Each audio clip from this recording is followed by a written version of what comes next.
Dans les actes 1, 2 et 3, nous avons privilégié faire entendre les propos d'experts de par le monde pour parler de la pollution. Les spécialistes ont relaté la vitesse à laquelle s'installent les produits polluants dans la nature. Il est impératif d'attirer l'état d'urgence écologique. Parce que la pollution est devenue une menace de guerre écologique qui nécessite une mobilisation à la fois des pouvoirs publics et de citoyens, le défi est énorme parce qu'il s'agit de créer des plans de redressement qui puissent faire basculer l'effort de croissance économique dans la consommation des produits dégradables. Un programme conséquent qui nécessite la coopération de tous.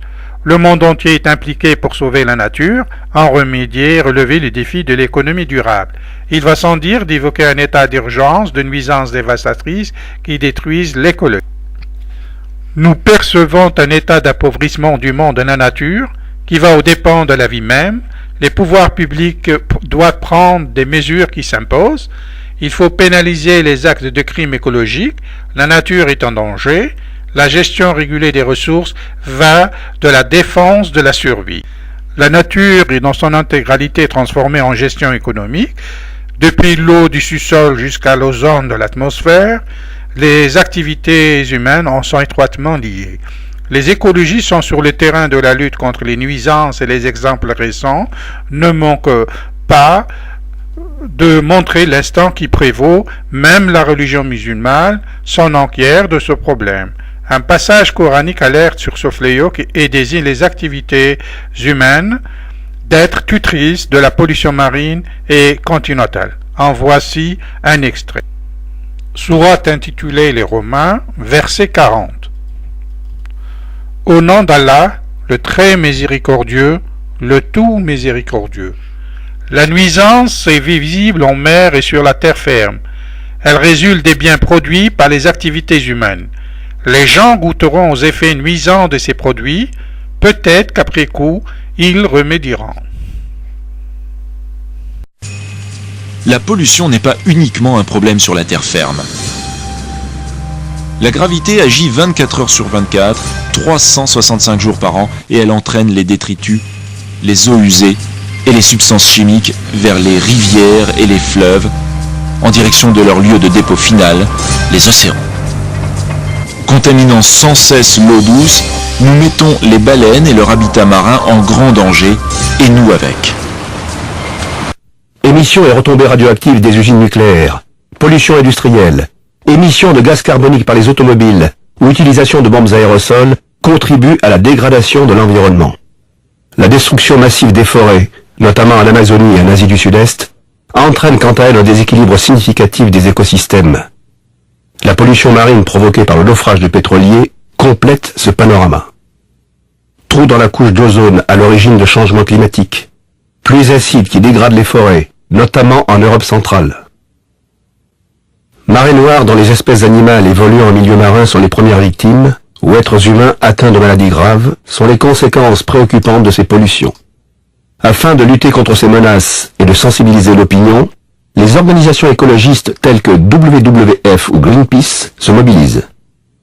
Les scientifiques tentent pour leur part de mesurer précisément leurs effets sur l'environnement et des solutions concrètes voient le jour, à l'instar du traitement des déchets nucléaires, qui n'est toutefois pas sans risque.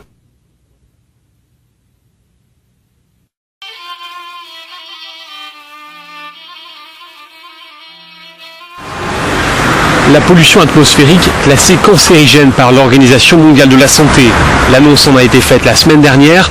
Le rapport complet a été rendu public ce jeudi. Rien qu'en 2010, 223 000 personnes sont décédées d'un cancer du poumon en lien avec la pollution de l'air. Le Centre international de recherche sur le cancer a analysé les résultats de milliers d'études réalisées à travers le monde sur des décennies. Le docteur Dana Loomis travaille dans ce centre de recherche. Euronews est allé à sa rencontre. Carte à l'appui, il expose les zones où la pollution de l'air est la plus dangereuse pour la santé. Il y a une très forte concentration de pollution en Asie, dit-il, mais aussi en Afrique, ce qui peut paraître un peu étonnant. En Chine et en Inde, la principale cause de la pollution, c'est la combustion du charbon, avec toutes les industries qui se développent dans ces pays. Ici, en Afrique du Nord, on a une zone désertique avec peu d'habitants. La pollution par les particules que nous voyons là vient de la poussière du désert transportée par le vent. C'est une forme de pollution différente de celle générée par les industries. L'an dernier, le Centre international de recherche sur le cancer avait classé les gaz d'échappement des moteurs diesel dans la catégorie cancérigène.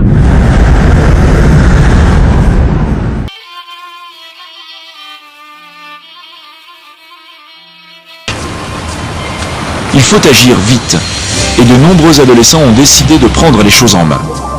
Ils veulent s'assurer que le monde dont ils vont hériter possédera des rivières et des océans plus propres. Partout dans le pays, les jeunes font la collecte des détritus, ferment les robinets d'eau et étudient de plus près la manière de protéger leur environnement. À Saginaw, dans le Michigan, de jeunes écologistes ont soumis leurs rivières à des examens et y ont trouvé des niveaux élevés de pollution par les eaux usées des égouts. Ils ont provoqué une prise de conscience à une réunion du conseil municipal de leur ville, puis ont organisé un nettoyage général de la rivière.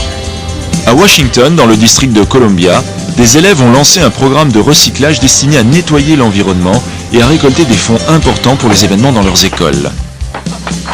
Des adolescents de Hopkinton, dans le Massachusetts, ont demandé à une entreprise locale d'éliminer leurs déchets toxiques afin de réduire les rejets dangereux des substances chimiques qui menacent les rivières en Nouvelle-Angleterre. Vous aussi pouvez contribuer à la protection de l'environnement. Utilisez moins d'eau et réparez vos robinets qui fuient. Organisez un nettoyage de votre rivière, fleuve ou sentier naturel près de chez vous. Lancez un programme de recyclage dans votre école. Emportez un sac lors de votre prochaine promenade sur une plage et mettez-y les détritus rejetés le long du littoral. Des milliers de mammifères marins et d'oiseaux de mer meurent chaque année après avoir mangé des détritus ou en se prenant dans les sacs en plastique. N'oubliez pas que le recyclage des déchets commence avec vous. Si je ne fais rien pour avoir une eau propre, qui le fera et quand ? Le futur de nos océans et des baleines qui y vivent dépend de nous.